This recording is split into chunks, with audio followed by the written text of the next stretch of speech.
Ven y sé parte de nuestra experiencia en Fe y Gracia, Puerto Rico.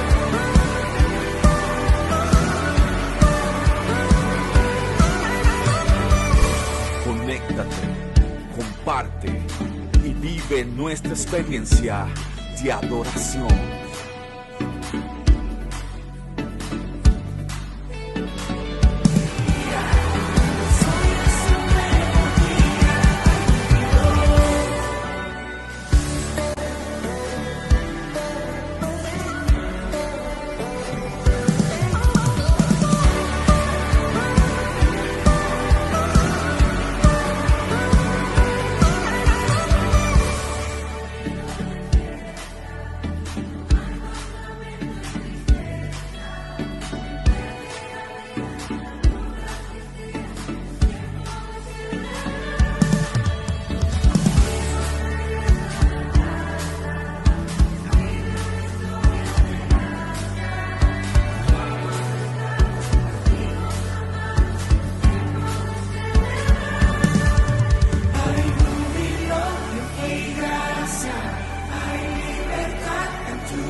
Aleluya.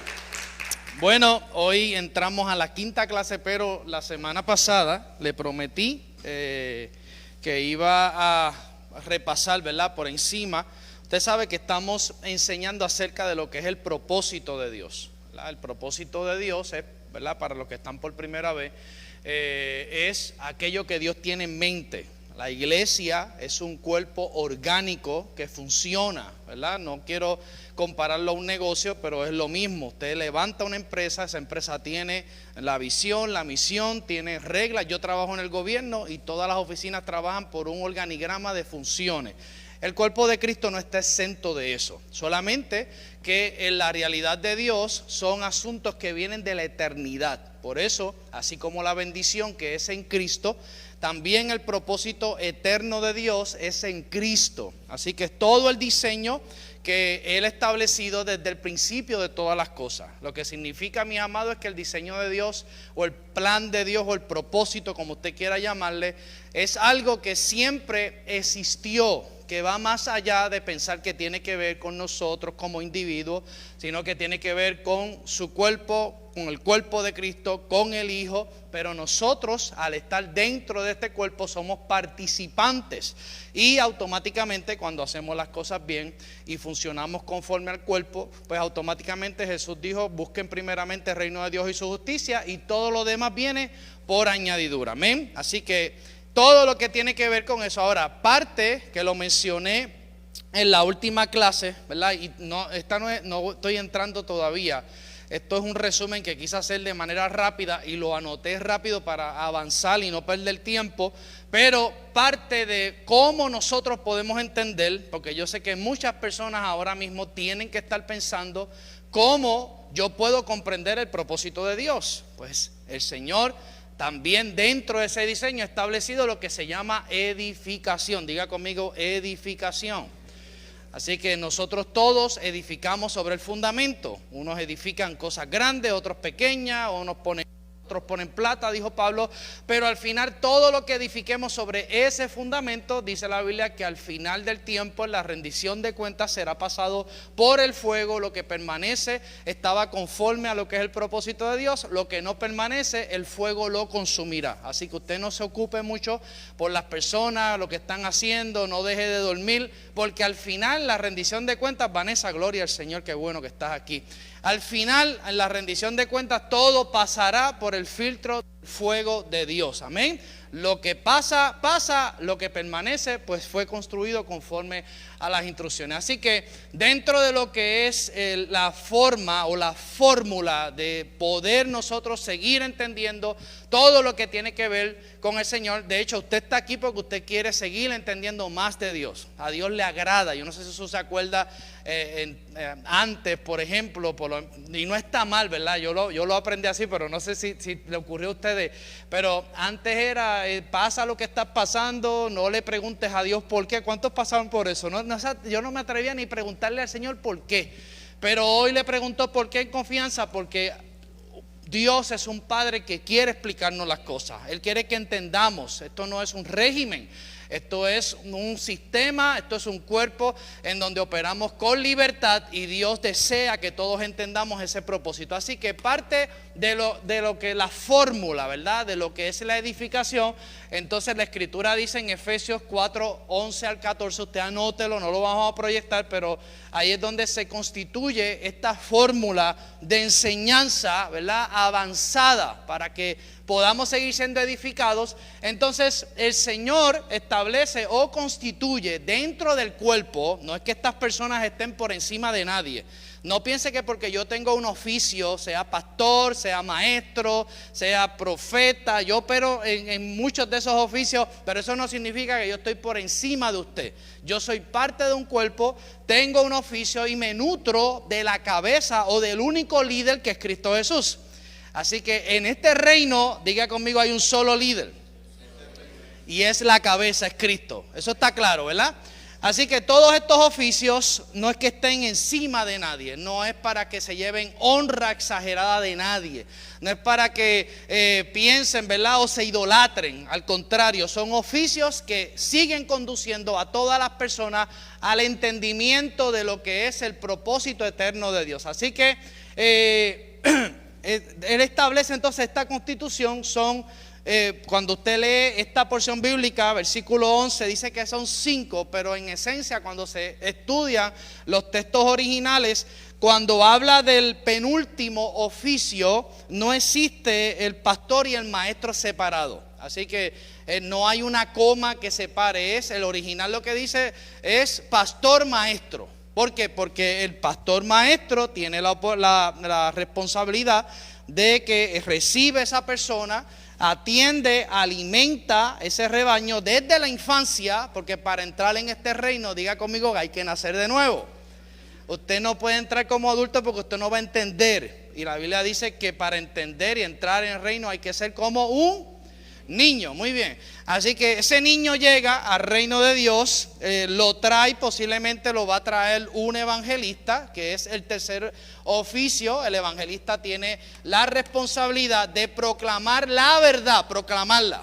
Hasta ahí llega el evangelista. El evangelista no establece doctrinas, el evangelista no descifra códigos, el evangelista lo único que hace es proclamar la verdad conforme está en Cristo. Amén. Y entonces toma esa persona luego que le proclama la verdad y le dice: ven aquí, vente por aquí, llega aquí a Fe y Gracia, o llega aquí a esta otra iglesia, o llega aquí a esta otra congregación. Lo importante es que ese evangelista, como parte de su responsabilidad de ese oficio, tiene la responsabilidad de llevar a esa persona a una comunidad donde pueda crecer en Cristo. No en el humanismo, no en ideas personales, no donde se sienta cómodo, no donde se sienta bien. El evangelista tiene la responsabilidad de llevarlo entonces a una congregación donde haya un pastor maestro. No diferente a eso, sino pastor maestro, porque ya sabemos que el pastor maestro va a atender, va a alimentar a esa persona y lo va a llevar desde la leche, yo lo puse aquí, desde la leche al alimento sólido. hasta que se hace un creyente fuerte y sólido. Hasta aquí, ¿entendemos? Ahora bien, vamos al segundo oficio, que es el oficio ¿de qué? Del profeta. El profeta dentro del pacto de la gracia. Eso tenemos que entenderlo a la luz de la palabra, porque el profeta podría tener el don de discernimiento y descifrar cosas personales, pero el propósito principal del profeta en el Nuevo Testamento, ¿verdad?, es comunicar del Señor acerca de las cosas, y va a hablar, yo lo puse aquí, va a hablar desde la mente del Señor por fe. Así que va a ir a la mente de Cristo dentro del propio cuerpo, no se va a separar, no se va a desaparecer, no va a coger una sabática, no va a coger un curso, tiene que lograr hacer conexión dentro del cuerpo de Cristo y tiene que hacer conexión con lo que es la mente de Cristo. Va a la mente de Cristo, se nutre de la mente de Cristo y automáticamente es un comunicador de aquellas cosas que están en la mente de Cristo. Amén, hasta aquí estamos. Usted me va a preguntar, pero pastor, yo tengo un concepto de que el profeta debe de adivinar seguros sociales, todo eso, yo no tengo problemas con eso. Pero hay profetas también que no tienen el don de discernimiento. Hay profetas que no tienen el don de ciencia. Hay profetas que sí tienen el don de ciencia. Hay profetas que Dios le habla en sueños.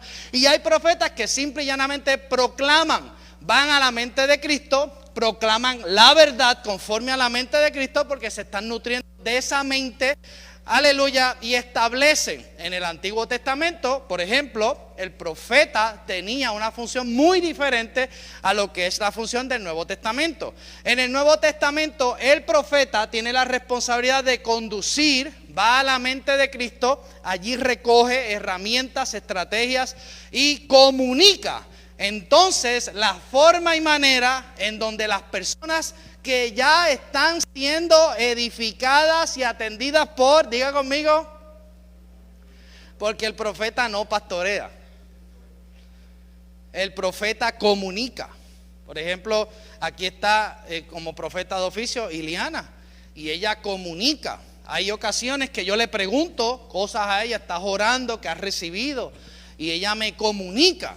Ella va a la mente de Cristo y ella me edifica a mí también, y se supone que edifique a cada uno de ustedes y los conduzca, porque cuando vamos a Apocalipsis, el último libro del Antiguo Testamento, dice que el espíritu de la profecía es la manifestación y el entendimiento de Jesucristo. ¿Ve? El profeta en el Nuevo Testamento no emite juicio. El profeta en el Nuevo Testamento no dice que va a haber un terremoto. El profeta del Nuevo Testamento no dice que viene un maremoto. Todo eso se culmina en el antes de la cruz. Ahora los profetas edifican conforme a lo que es el propósito eterno de Dios. Así que un profeta del Nuevo Testamento ya no es ese personaje de juicio, de miedo. Yo me acuerdo que yo temblaba antes, cuando era pequeño, me daba temor de pararme frente a un profeta, o cuando estaban ahí en el auge de la administración, yo me trataba de esconder así debajo de la silla, pero es la ignorancia, ¿verdad? Porque como uno tiene un concepto de lo que es un profeta, pues uno dice, espérate, que va entonces a descifrar que yo tuve un mal pensamiento, que yo hablé malo. Entonces se desarrolla una relación de miedo, y en el Nuevo Testamento todo lo que se mueve en miedo es contado como pecado, porque es antife. Así que nosotros no podemos tener conceptos de un profeta de esa manera. Hasta aquí, diga conmigo, el profeta es un comunicador.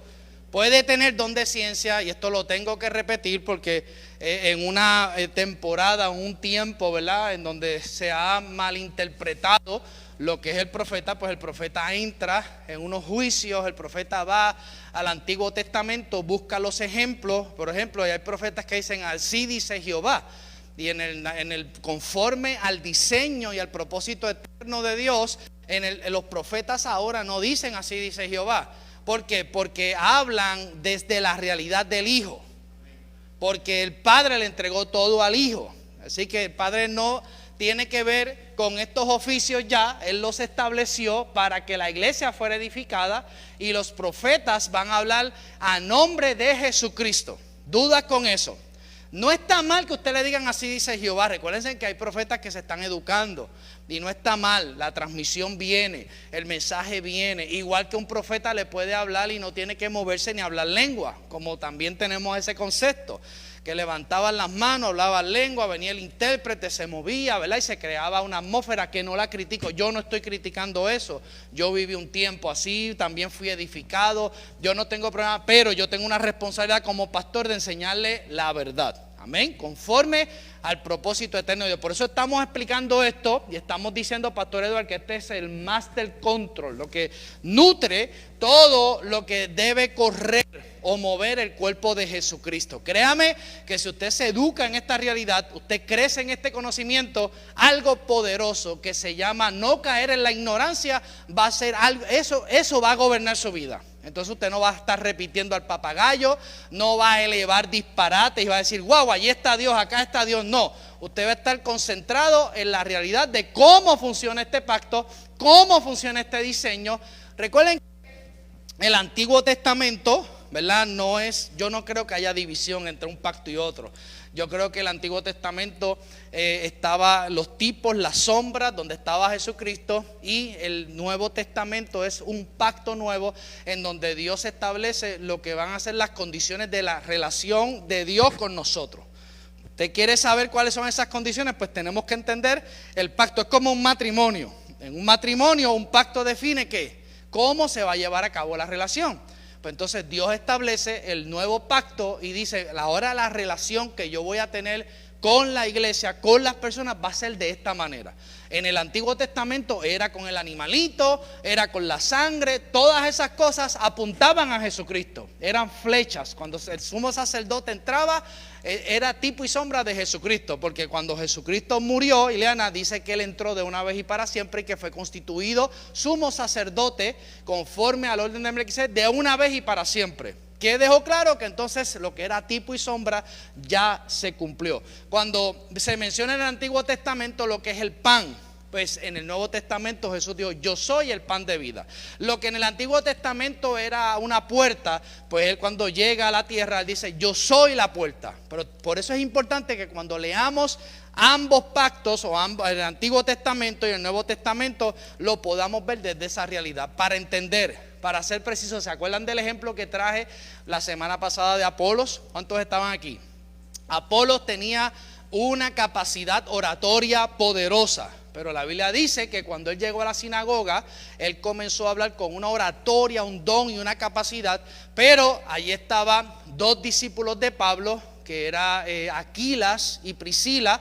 Creo que era Aquilas y Priscila, y cuando lo escuchan se quedaron atónitos. ¿Por qué? Porque tenía el conocimiento del bautismo de Juan, pero no tenía la revelación del pacto de la gracia ni de Jesucristo. Ellos no lo avergüenzan en ese momento, pero al final, Melinda, lo llaman aparte y comenzaron a enseñarle con precisión, y a partir de ahí Apolos fue un hombre que no perdió la capacidad, siguió con la oratoria, pero de la forma correcta. Porque si no corregimos nuestra capacidad de entender, si no nos esforzamos, yo los felicito porque son muchas las personas que en esta noche están aquí, que quieren seguir aprendiendo de esto y que aspiran a eso para no ser cristianos a media, para que nuestras respuestas no sean a media. Yo traje el ejemplo el miércoles pasado del hacha bota. Si usted tiene un hacha bota y usted le da ahí, usted va a sacar músculo, pero no va a tener resultado.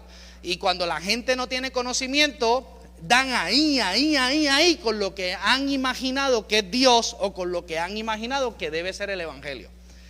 Y entonces el conocimiento nos ayuda a sacarle, número uno, filo a nuestra hacha y ser certeros y precisos para desarrollar esa capacidad. Por último, para pasar entonces a la clase hoy, están los apóstoles. ¿Ven?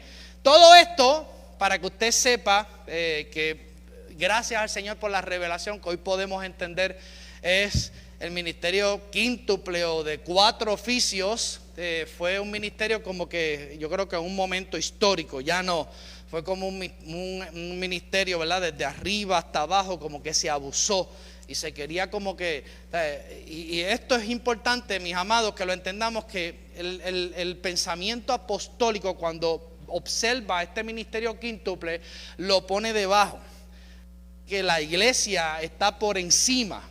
¿Ve? Entonces, todo lo que es apostolitis, todas estas cosas que se quieren levantar dentro de modas y tiempos y cosas, pues entonces, cuando entendemos esta verdad presente, somos nosotros los que estamos sobre esta edificación, no ellos sobre nosotros. Y la iglesia sigue creciendo, se sigue fundamentando. Y está el apóstol, que es el enviado a establecer iglesias en la verdad.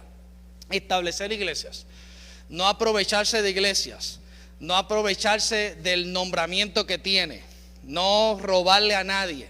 Al contrario, establecer iglesias, diga conmigo, en la verdad. Amén. Estas iglesias las establece en la verdad. Nombra, el apóstol puede constituir, ¿verdad? Como parte de sus responsabilidades apostólicas, puede nombrar un pastor, maestro, y ese pastor entonces atiende las personas que este apóstol enviado, ¿verdad?, a establecer esa iglesia en la verdad. Y este tiene la responsabilidad con estas funciones que son el profeta y el evangelista. Y todo esto, cuando leemos Efesios 4, 11 al 14, pues entonces dice la Biblia, Pastor Edward, que es el único propósito es, número uno, perfeccionarnos. Amén. Una cosa es que ya somos perfectos cuando nacemos de nuevo, porque nuestro espíritu somos recreados, pero se tiene que dar un perfeccionamiento. ¿Dónde se tiene que dar ese perfeccionamiento? Lo hemos repetido aquí muchas veces, en el alma, donde están todos sus problemas. Todos nuestros problemas están en nuestra alma. ¿Cómo así, pastor? Todo, usted vea, obsérvese para que usted vea. Póngase una grabadora, una cámara 24 horas para que usted vea que todas las reacciones de su cuerpo son el resultado de su alma. Su cuerpo no tiene problema. El problema se manifiesta en el cuerpo cuando su alma tiene problemas. Porque en su espíritu no existe ningún tipo de problema, porque ahí usted es, diga conmigo, en mi espíritu yo soy santo. Así que su espíritu no tiene problema, pastor. Ahí usted está santa, sin ningún tipo de problema.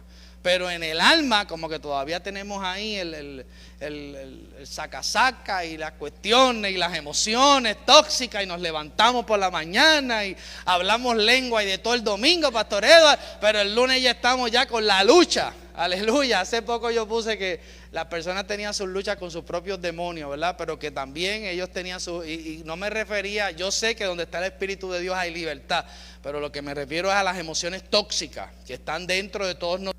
Todos tenemos. Cuando usted mira a una persona difícil, no la juzgue rápido. Esa persona tiene una historia, tiene un proceso, tiene un alma donde todavía no ha sido no se ha dado el perfeccionamiento. Tenemos que tener tolerancia, tenemos que tener paciencia. Y aquellos que han alcanzado un nivel de madurez tienen que trabajar ese control damage. No pueden caer en la trampa de personas que todavía están en ese proceso de perfeccionamiento. Hasta aquí, aleluya, traté de darle ahí esa clase rápido. Hasta aquí, dudas, preguntas. Estamos set, al final pueden pasar y tirarle una fotografía. Amén, dale un aplauso al Señor. Esto fue como el final de la clase, ¿verdad?, de la semana pasada. Quiero compartir con ustedes rápido un texto bíblico que está en el Salmo 103, versículo 7. Quiero traer el ejemplo de Moisés, porque lo he mencionado, Pastora Ileana, un montón de veces, pero siempre que trato de completar este verso, Pastor Eduardo, no puedo, el tiempo no me da. Y lo que me quedan son 20 minutos. Amén. Gloria al Señor. Pero ¿cuántos entienden que esto era importante entenderlo? Es importante para no caer en la trampa de nadie, en el engaño de nadie, para no caer en supersticiones, para que usted no caiga en la trampa, para que no cree estereotipos y sean movidos como las masas, como ovejas que son llevadas al matadero, y que podamos comprender qué trabajo y qué función tiene cada oficio dentro del cuerpo de Cristo. Y lo más importante es que ninguno de esos oficios está por encima de usted. Son oficios con una función particular, establecidas estrictamente por el Señor, porque Él es quien constituye estos oficios. Así como Él, su espíritu nos da dones como Él quiere, así también el Señor establece estos oficios. Salmo 103, versículo 7 dice: sus caminos notificó a Moisés y a los hijos de Israel sus, ¿qué dice ahí? Sus obras. Me gusta una versión que la voy a compartir, que dice: a Moisés y a los israelitas les dio a conocer sus planes. Cada vez que usted vea en la palabra el nombre caminos, se refiere a obras, planes, cosas que están consignadas con una función. Así que la versión dice: a Moisés y a los israelitas les dio a conocer sus planes y lo que esperaba de ellos. Y lo que esperaba de ellos. Miremos aquí la importancia de esta porción, porque ¿qué fue lo que Dios le notificó a Moisés y a Israel si lo miramos desde esta versión? Le notificó, número uno, sus caminos, que tiene que ver con los pensamientos de Dios. Y cuando se habla de caminos en la escritura se refiere a esos planes, a esos diseños. Pero esta versión leída me agrada, ¿verdad? Porque va dirigida a lo que yo llevo enseñando algunos miércoles. Porque no solo dice que les notificó sus planes, sino que también le notifica lo que espera de ellos. Eso es como una oferta-demanda. No sé si me puede entender lo que quiero decirle. Es como Dios te pone en las manos, Dios te pone un carro en las manos y Él espera que tú lo guíes. Y entonces Dios pone este plan eterno que tiene que ver con Él y Él espera que tú lo puedas comprender, porque la semana pasada yo culminé la clase hablando que parte del propósito de Dios, Pastor Edward, es administrar la economía de Dios. Dios tiene una economía y esa economía no tiene que ver con plata. Diga conmigo, tiene que ver con los recursos de Dios. Recursos que son eternos de Dios. ¿Dónde están esos recursos? La Biblia dice que todos están en Cristo. Así que al estar nosotros en Cristo tenemos acceso a esa economía y a esos tesoros. Ahora bien, esto lo vemos, ¿verdad? Y es importante porque ¿qué es lo que ocurre hoy en la gran mayoría de los casos? Y hasta nosotros lo hemos hecho también. Dios, vuelvo y repito, Dios nos notifica sus caminos y Dios nos dice lo que espera de nosotros al recibir sus caminos. Ahora, pero ¿qué es lo que ocurre ahora? ¿Quién le notifica a quién? ¿Quién hace ahora al revés? Nosotros le notificamos nuestros caminos a Dios y esperamos que Él haga con esos caminos lo que nosotros queremos que Él haga. Y eso está, por eso es que estrictamente Dios se encarga de que nosotros podamos entender esta palabra.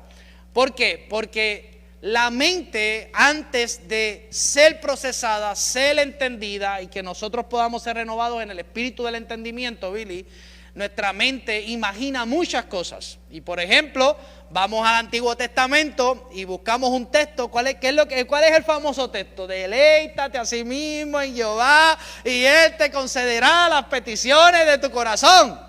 Y eso, oye, un texto poderoso. Yo lo canto, yo lo profetizo, yo lo decreto, yo lo oro. Yo no tengo problemas con ese texto. Pero nosotros realmente en este pacto, realmente podremos aspirar a entender también qué es lo que Dios también espera de nosotros. Porque si Dios nos entrega un blueprint, si Dios nos entrega unos planos, si Dios nos pone en las manos esto específicamente, ¿sí? Me tiré la palabrita en inglés, pero Eduardo me entendió, mi hijo me entendió, así que no te vayas, ponte a practicar. Pues entonces Él espera que nosotros abramos los planos, porque créame, mi amado, los planes del Señor son más certeros, pero nosotros no. Y nosotros llegamos, usted pregunta aquí, ¿cuántos tienen un propósito? Y todo el mundo. Y entonces yo le pregunto, ¿cuál es tu propósito?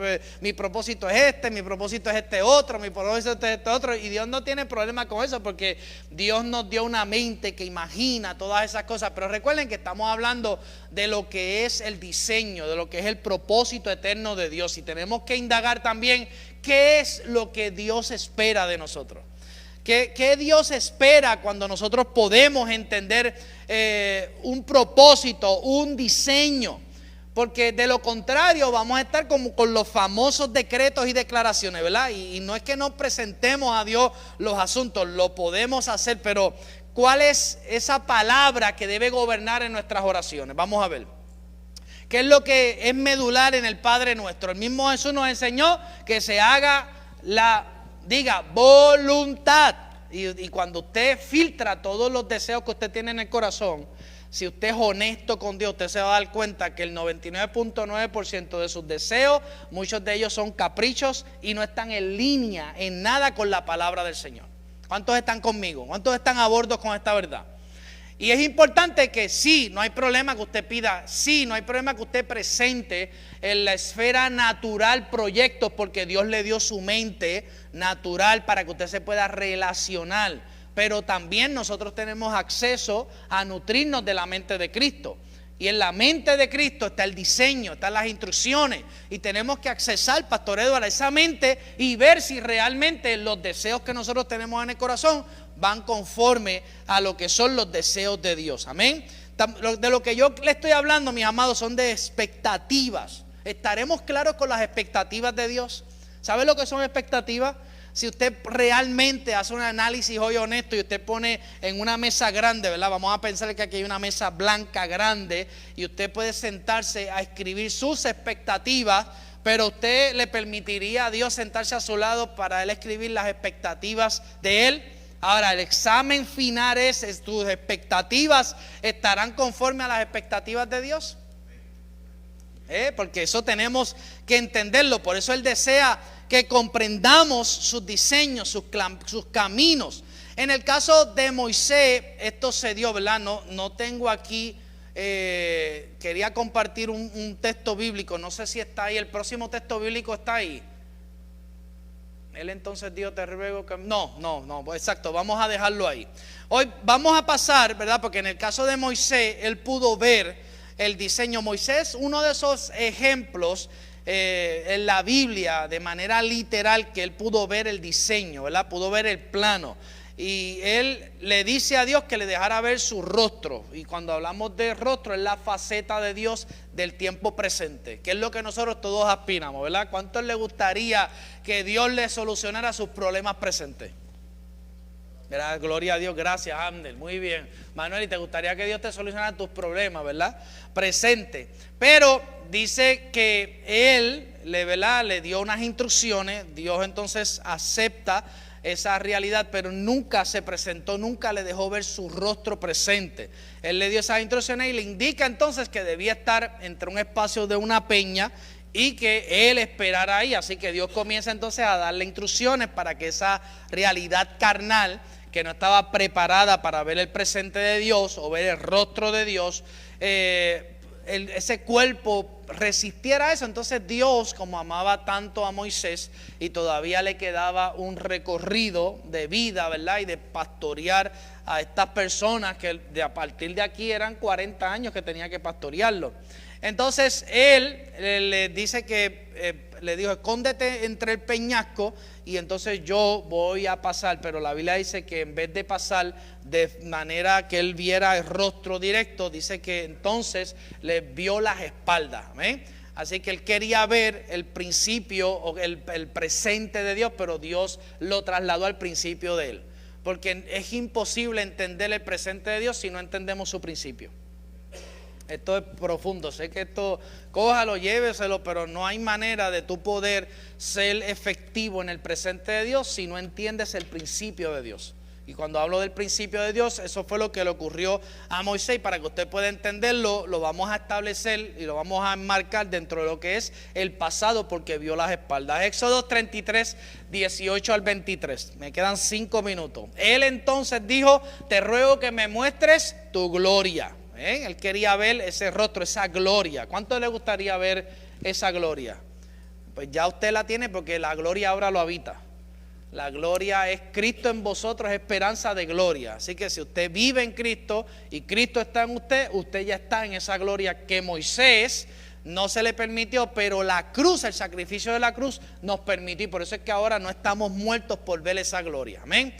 Y versículo 19 le dijo y respondió: yo haré pasar todo mi bien delante de tu rostro y proclamaré el nombre de Jehová delante de ti. Tendré misericordia del que tendré misericordia y seré clemente para con el que seré clemente. Dijo más: no podrás ver mi rostro porque no me verá hombre y vivirá. O sea, Dios le dijo: tú no vas a poder ver mi presente porque tu carne no va a poderlo entender. No hay persona, hombre, carne que pueda entender el presente. Versículo 21, y dijo: aún Jehová, he aquí un lugar junto a mí y tú estarás sobre la peña, ¿verdad? Pero el original lo que dice fue que Dios le dio instrucciones para que se ubicara entre peña y peña.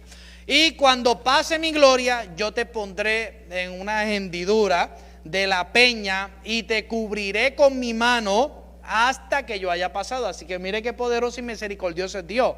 Aún enseñándole las espaldas, Dios mismo hizo, ¿verdad?, una extensión de mano poderosa y guardó también a Moisés para que no le ocurriera nada. Y cuando pase mi gloria, yo te pondré en la hendidura de la peña y te cubriré con mi mano hasta que haya pasado. Versículo 23, después apartaré mi mano y verás mis espaldas. Mire, aquí hay una gran enseñanza, porque a veces queremos, ¿verdad?, pasar de un punto ¿verdad?, del nivel 1 al nivel 10.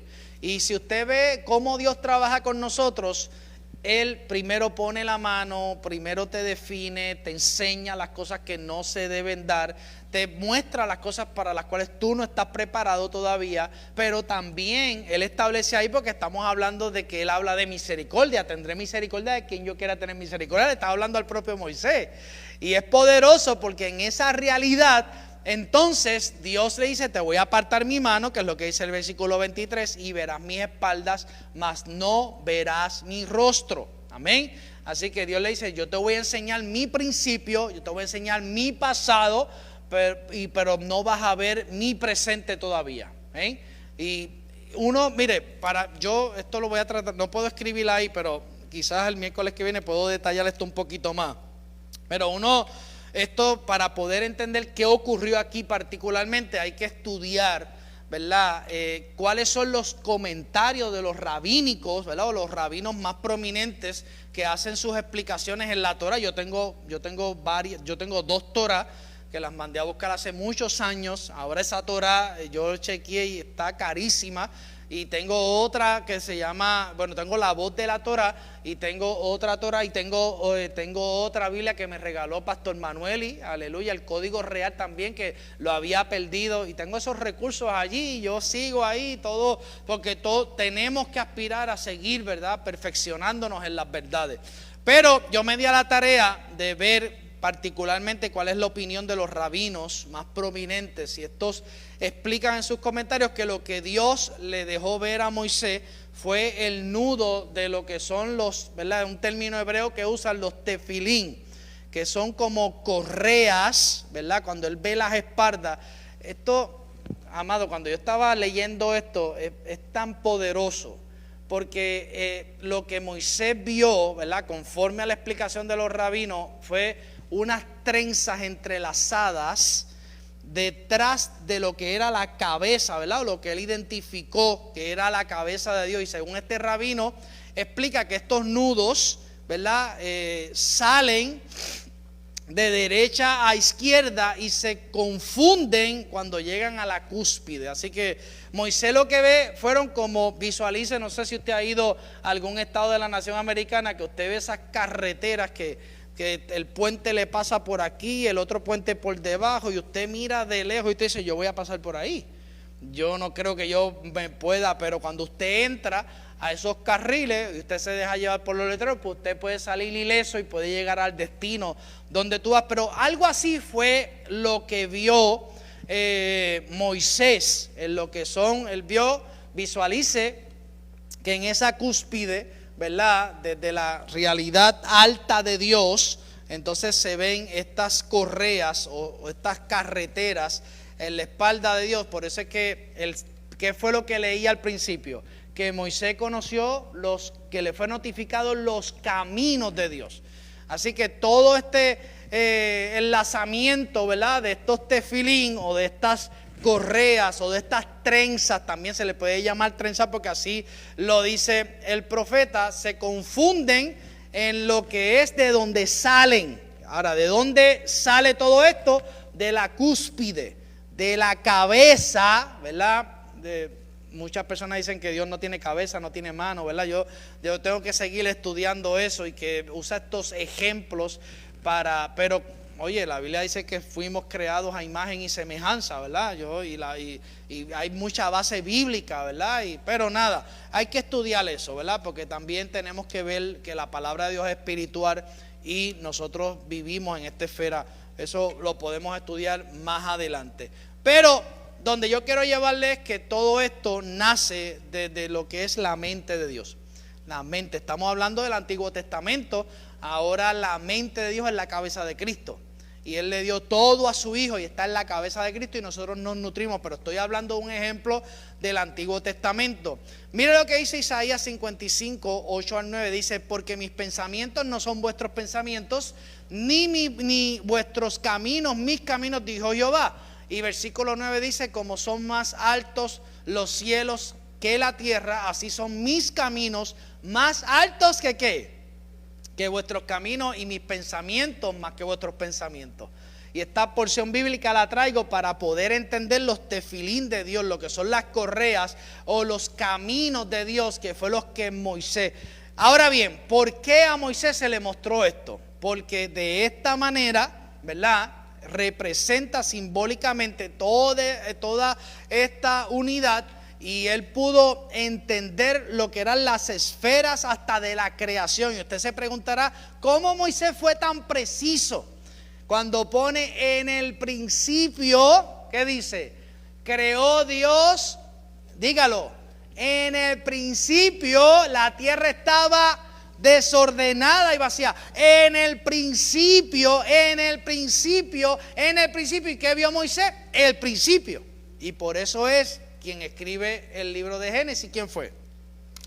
Moisés. ¿Se ha preguntado alguna vez cómo el escritor del Génesis puede tener tanto detalle en los primeros 3 capítulos, que son los más importantes?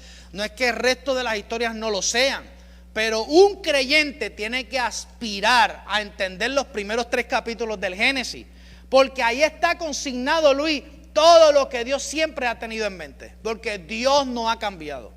Si usted evalúa esos 3 capítulos, usted va a ver ahí que de lo que está hablando es de un gobierno, un regente, un representante, una persona que ejerce dominio sobre la tierra, y también se emiten unos códigos de responsabilidad gubernamental. ¿Para qué? Para que entonces ese sistema de gobierno que era eterno y que venía en el Maya y que estaba encerrado en lo que es el Edén, porque el Edén no estaba en la tierra, el Edén descendió. El Edén es el sistema gubernamental de Dios. Ahora, ¿dónde está el Edén? Dígame dónde está, pastor. ¿Dónde está? Hágame la pregunta. Dentro de usted, dentro de mí, porque ahí estaba el árbol de la vida, y el árbol de la vida es ¿quién? Cristo. Amén. Así que todo lo que Adán tenía está dentro de Cristo, y nosotros tenemos el Edén, y por eso es importante entender estos 3 capítulos. Pero no me quiero salir del tema. Pero todo esto, por eso es que entonces Moisés puede definir lo que son las sendas divinas desde el principio de todas las cosas, Mari. Ahí entonces Moisés dice, espérate, y empezó a escribir, vio todo, vio la creación, porque Dios le permitió, es como si Dios le hubiese permitido ver una película, ver todas las carreteras de la vida, todo el inicio, todo eso estaba en esas correas, en esas trenzas que venían de la cúspide, de los lugares altos dentro de Dios. Amén. Y esto Dios se lo revela para que entonces Moisés no actuara por imaginación. Hemos dicho aquí 247,000 veces que lo que usted no entienda lo va a ¿qué? A imaginar. Gracias, pastora Mayra. Todo lo que no comprendemos de Dios lo vamos a imaginar. Todo lo que no podemos ver por fe en Dios o lograr ver igual que Dios, lo vamos a estar imaginando. Cuando usted se vea imaginando, cuídese, porque después de la imaginación viene el drama, viene la película, viene el capítulo season, viene la temporada nueva, viene todo un andamiaje de dramatización, y no está mal, todos pasamos por eso, pero Dios no quiere que nosotros imaginemos. Dile a tu hermano, Dios quiere que entiendas, porque la Biblia dice: conocerás la verdad y la verdad te hará libres. Así que verdad trae libertad.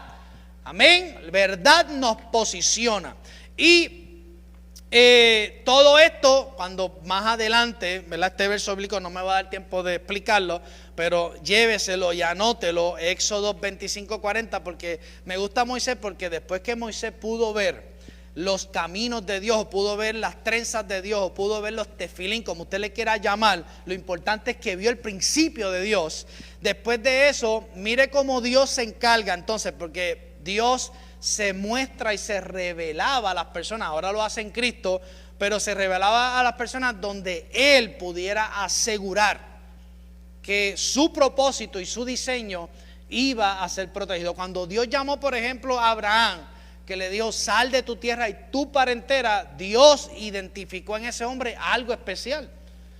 Amén. Y dentro de Abraham estábamos nosotros, porque todos los que creemos basamos a ser hijos de Abraham en el sentido de por tipo y por sombra, pero ahora por consignación y por testamento, luego de la muerte, entonces esa herencia pasa directamente a nosotros si somos constituidos como hijos de Dios, simple y llanamente porque usted cree en el Señor Jesucristo y automáticamente es constituido como hijo de Dios. Ahora mire lo que le dice, mire cómo Dios le dice a Moisés, cuando entonces lo pasa a otra faceta, porque si usted logra entender, créame, que usted va a ir poco a poco entendiendo otras cosas de Dios, y Dios automáticamente, como usted está dentro de un cuerpo, Dios automáticamente va a ver el nivel de madurez y le va a ir delegando oficios, trabajos y cosas. Usted va a estar diciendo: pero ¿por qué estoy haciendo esto hoy? Pues simple y llanamente es que por razón de la revelación y del entendimiento, entonces sigues creciendo en la obra. ¿Amén? Porque de todo esto que explicamos ahorita, ¿para qué fue? Para que dejemos de ser niños fluctuantes. Los niños no trabajan. ¿Quiénes son los que trabajan? Los adultos. Tienen un nivel de responsabilidad. No es que los niños no se les den tarea, hay que darle tarea, pero estoy hablando de un nivel más adulto, más responsable. Y Dios le dice: mira, hazlo conforme al modelo que te ha sido mostrado en el monte. Mire cómo Dios es bien celoso con los diseños y los asuntos que Él tiene en mente hacer. Moisés no podía pensar que el tabernáculo la puerta tenía que ser por la izquierda. Si él vio en el diseño, cuando le fue revelado el tabernáculo, que la puerta era en el lado izquierdo, tenía que hacerla ¿dónde? En el lado izquierdo. Y yo le expliqué una vez aquí que toda la estructura del tabernáculo, del lugar santo, del lugar de los atrios, el lugar santo y el lugar santísimo, era tipo y sombra del templo espiritual que íbamos a hacer nosotros. Amén. ¿Dónde está su lugar santo? En la realidad espiritual. El lugar santísimo está en su realidad espiritual. ¿Dónde está el lugar santo? En su alma, porque Cristo, la meta es que Cristo se siente ahí y gobierne y se siente y coma con usted ahí. Y los atrios son su cuerpo. Amén. De afuera hacia adentro. Y eso, nada, Moisés tuvo que hacer ese diseño y tuvo que ser muy cuidadoso con esta realidad para que entonces no se imaginara cómo debían hacerse las cosas. Y a lo que me refiero es que todo lo que Dios nos revela tenemos que hacerlo conforme a cómo está escrito, cómo está en el diseño. Si usted tiene duda, usted debe de abrir la palabra. Si usted tiene duda acerca del pacto de la gracia, pues usted tiene que entender el pacto de la gracia, porque ahí están las condiciones. ¿Qué son condiciones? ¿Cómo es su relación con Dios?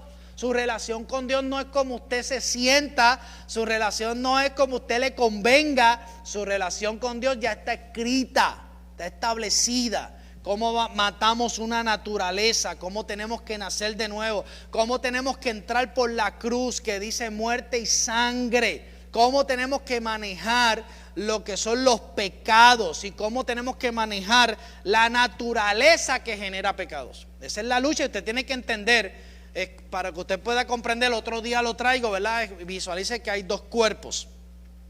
Y está Adán y está la nueva vida en Cristo. Pero este Adán no se va del todo. Aunque usted lo crucificó, todavía está impregnado, porque visualice por un momento por qué usted tiene tantas luchas en su alma.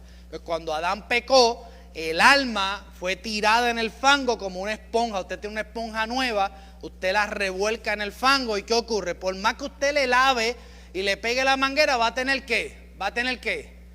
Va a tener residuo. Y eso es lo que nos pasa a nosotros, tenemos residuos, y por eso es que ahí entran, quien no entiende esto, pues no sabe cómo manejar los pecados, que sigue generando. Pastor, soy santo, pero tengo malos pensamientos, a veces deseo mujeres, a veces deseo hacer esto, a veces hablo malo. Todas esas cosas usted lo tiene que atender, porque son frutos de la carne, son frutos de este.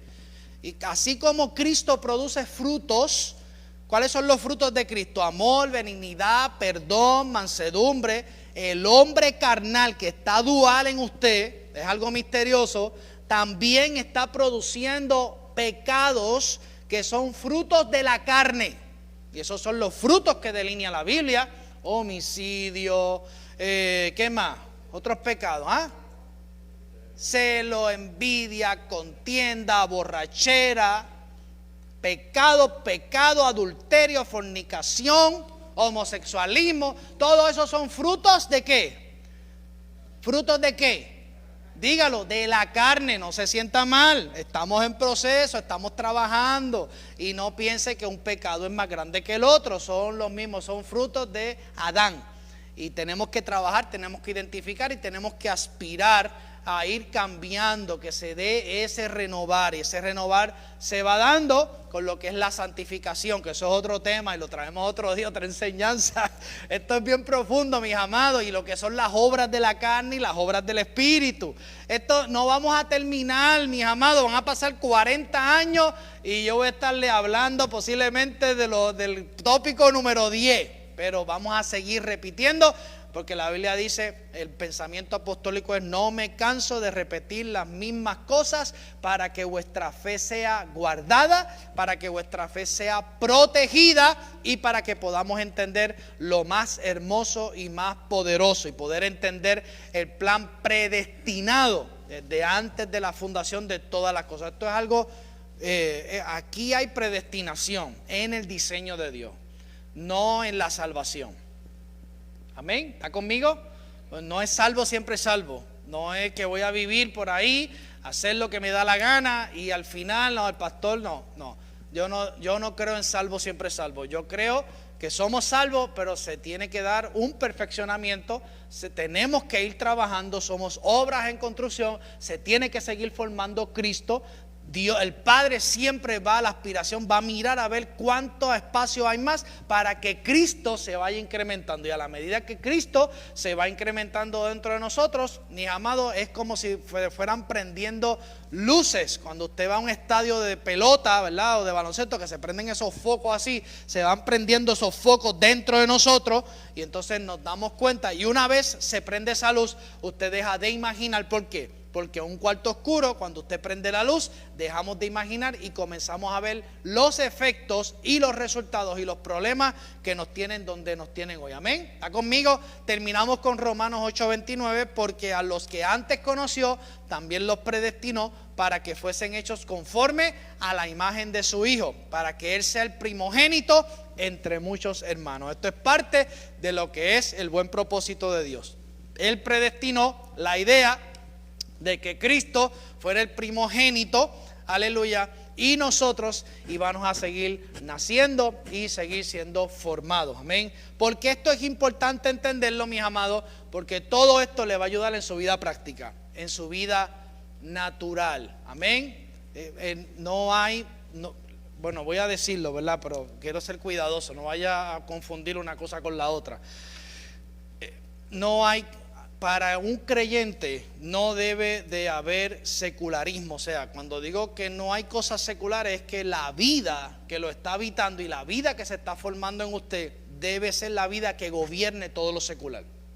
No, usted no puede levantar muros en esas realidades, porque parte del propósito de Dios es que nosotros seamos Cristo o representantes de Cristo o gobernemos desde esa nueva vida en todas las realidades. ¿A qué me refiero?